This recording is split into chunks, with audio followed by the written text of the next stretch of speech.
अध्यादेश कानून बन गया। चुनी हुई सरकार,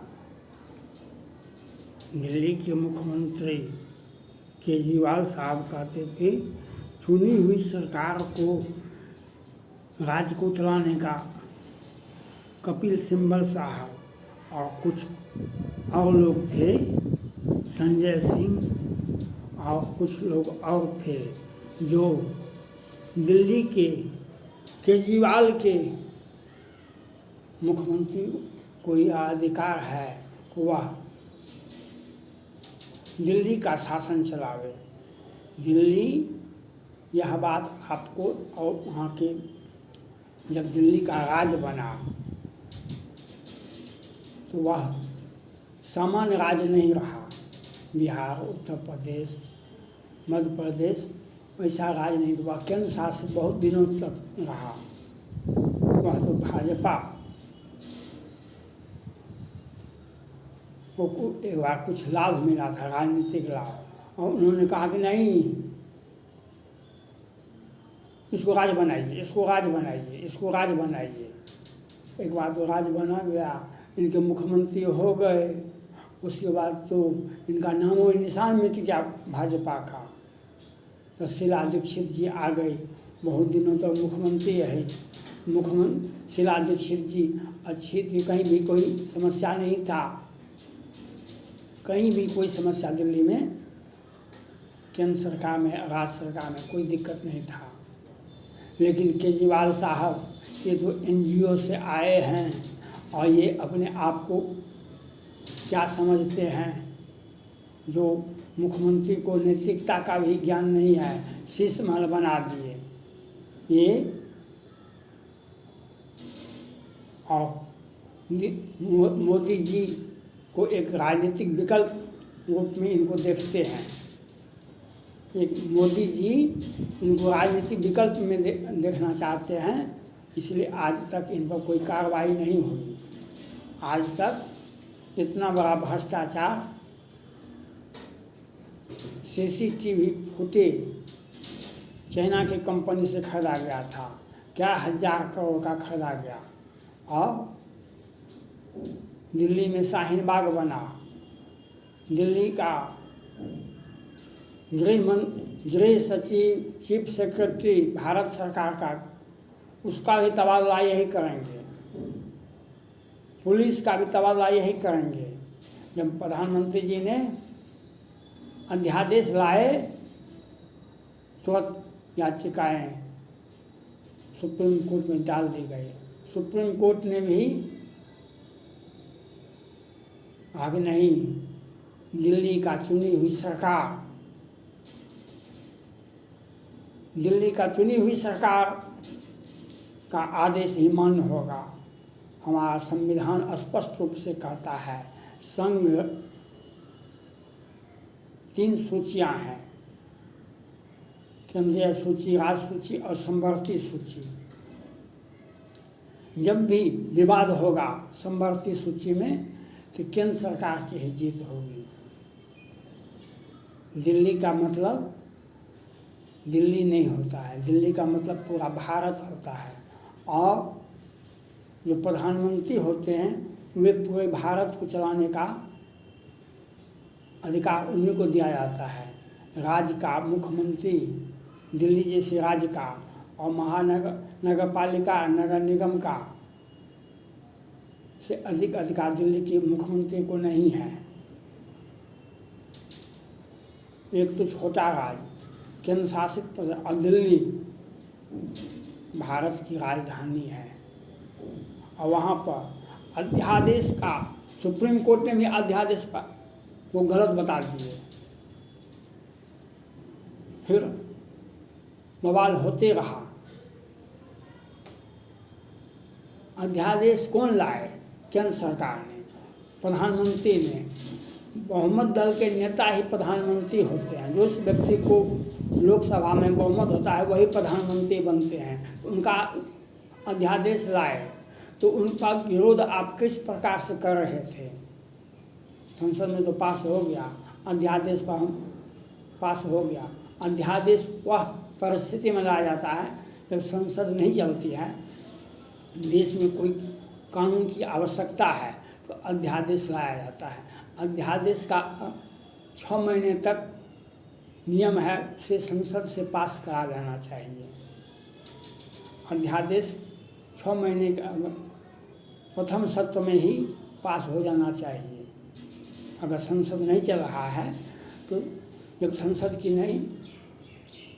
संसद चलेगा तो उसमें 6 महीने तक आप संसद से पास कराइए। अध्यादेश कानूनन है, देश के लिए अनिवार्य है और संवैधानिक कानून है अध्यादेश। हर वक्त हम संसद का सत्र नहीं बुला सकते हैं। हम हर वक्त और संसद का सत्र बुलाने के बाद हम कानून पास कराएंगे, तब सहमति होगी, कानून बनेगा, तब देश का शासन नहीं चलता है। इसलिए अध्यादेश संवैधानिक कानून है। इस पर चर्चा तो हर विषय पर होता है, जिस पर चर्चा नहीं होना चाहिए उस पर भी चर्चा होती है, लेकिन जो संवैधानिक कानून है उस पर भी चर्चा किया जाता है। ये तो दुर्भाग्य की बात है। और केजरीवाल जैसे व्यक्ति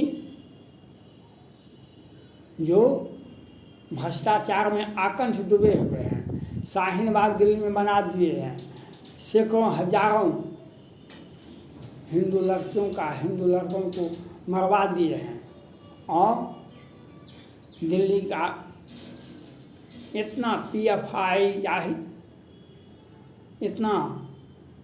पीएफआई इस्लामिक स्टेट का मुख्यालय बना दिए हैं दिल्ली। श्रद्धा को बम्बई से लाया जाता है दिल्ली में, शाहिद वह लड़की को भी काट दिया गया। और प्रत्येक दिन घटनाएं दिल्ली में होती है, लेकिन केजरीवाल को वह पैसा, हम विभाग रहित मुख्यमंत्री हैं, विभाग रहित। जल परिषद बोर्ड में क्या 1000 करोड़, निर्भया हत्याकांड में सभी मासूम हिंदू थे, उनको फांसी पर चढ़ाने में कोई विलम्ब नहीं किए, लेकिन आज तक प्रपोजल दिए हैं जो श्रद्धा के हत्यारों को फांसी की सजा दिया जाए।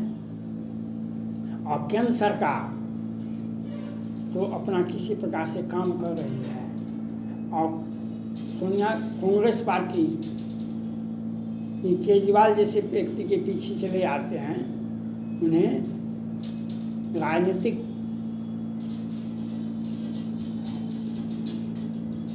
अगर संगठन नहीं होगा तो कैसे काम चलेगा। तो जरूरत है राजनीति के लिए, लेकिन अगर संविधान की बात होती है, देश चलाने की बात होती है, उसमें अगर आपने केजरीवाल जैसे व्यक्ति को, छोटे छोटे राजनीतिक दलों को आपने समर्थन किया तो आप ही का लोटिया डूबेगा। कांग्रेस पार्टी का इतिहास आज इतना, कांग्रेस पार्टी क्यों गिर रही है?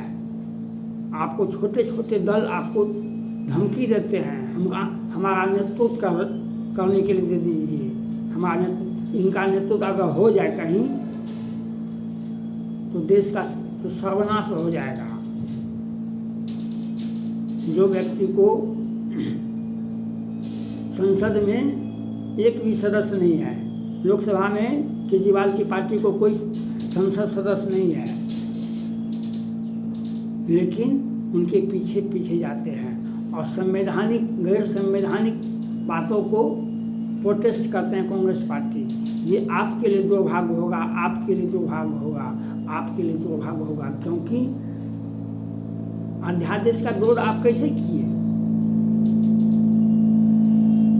और केजरीवाल जी ने धमकी दिया कि आप पहले लोकसभा में अध्यादेश का समर्थन कीजिए, हमारा अध्यादेश गैर कानूनी है।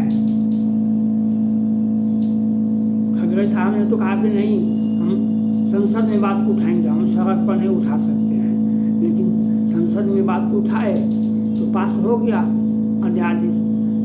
अध्यादेश कोई गैर कानूनी कानून नहीं है, वह संविधान में उसका एक्ट है, और संसद देश की सत्ता को चलाने के लिए प्रधानमंत्री का एकाधिकार है। देश की सत्ता को चलाने के लिए प्रधानमंत्री का एकाधिकार है। वह 6 महीना तक हम किसी भी अध्यादेश को लागू कर सकते हैं। जब संसद की नई सत्र आएगी तो हम उसकी 6 महीने के अंदर में पास करवाएंगे। ये संवैधानिक कानून है। इस पर आप लोगों ने जो मान्यता देने का प्रयास किया, तो एक गलत विचारधारा को प्रभावित करने का प्रयास किया, एक चहल पहल आपने देश में अराजकता की स्थिति जहाँ पर है वहाँ पर बोला जाना चाहिए। प्रधानमंत्री जी ने जो अध्यादेश लाए थे वह संवैधानिक ही नहीं कानूनन था। बहुत सारे कानून को सुप्रीम कोर्ट संवैधानिक बता देते हैं, उनका अधिकार अलग है। उनका अधिकार क्या है नहीं है वह तो आपको और दुनिया को पता है, लेकिन गैर संवैधानिक कानून को भी कैसे, जब देश को चलाने के लिए अध्यादेश आज मोदी जी ही नहीं लाए अध्यादेश, इसके पहले प्रधानमंत्री इंदिरा गांधी और दूसरे जितने भी प्रधानमंत्री सभी अध्यादेश लाते रहे। शासन चलाने के लिए अध्यादेश अति आवश्यक है। और केजरीवाल को कानून का ज्ञान, वो IT इंजीनियर है, कानून का ज्ञान उनको कैसे हो गया? वो IT इंजीनियर है, कानून का ज्ञान उनको कैसे हो गया? हाँ, उनके पास में पैसे इतने हैं। सुकेश चंद्रशेखर जी ने कहा तो हम 50 करोड़ से अधिक रुपया दिया है इनको, लेकिन दिल्ली में मोदी जी और वित्त मंत्री निर्मला रमन जी के दिल में बसते हैं केजरीवाल साहब। मनीष सिसोदिया इनके मंत्रिमंडल के सदस्य थे और उनका brain mapping, DNA test, narco test और जेल के अंदर जेल, कभी ED को दीजिए, कभी NIA को दीजिए, कभी CBI को दीजिए, और लेकिन केजरीवाल पर एक भी FIR नहीं हुआ। केजरीवाल पर एक भी FIR नहीं हुआ। दोनों में आपसी सहमति है, मोदी जी में और केजरीवाल में। ये एक दूसरे का विरोध करते हैं और इसीलिए ये कटाक्ष भी करते हैं। भारत का प्रधानमंत्री इतना कम पढ़ा लिखा नहीं होना चाहिए। भारत का प्रधानमंत्री इतना कम पढ़ा लिखा नहीं होना चाहिए। यह जो पूछता है किसी कोई व्यक्ति अगर आपका पूछता है आपको आपका क्या क्वालिफिकेशन है, यह एक पूछने वाला व्यक्ति का नाम वह आपका रिलेशन होगा। आपके यहाँ शादी विवाह करने का वह मन में रखता है, नहीं तो छोटे पद के व्यक्ति केजरीवाल जैसे व्यक्ति को यह पूछने का अधिकार प्रधानमंत्री नरेंद्र मोदी जी को नहीं है। लेकिन एक साजिश के तहत केजरीवाल जैसे व्यक्ति को बर्खास्त किया जाना चाहिए। और उन पर FIR क्यों नहीं हुआ? ED क्या कार्रवाई किया? उनका संपत्ति, उनकी परिवार की पत्नी की संपत्ति, उनकी बेटी की संपत्ति, उनके बेटा का संपत्ति को जांच करके दिखाइए ED वाले, और प्रधानमंत्री नरेंद्र मोदी बतावें जो केजरीवाल के पास में कितना संपत्ति है। आप मनीष सिसोदिया से राजनीतिक विद्वेष पैदा करना चाहते हैं तो एक जाति विशेष का लोग है, इसीलिए आप ऐसा कर रहे हैं। मैं केजरीवाल के संपत्ति का ब्यौरा मांगना चाहता हूँ, क्यों नहीं आधार कार्ड से अटैच है?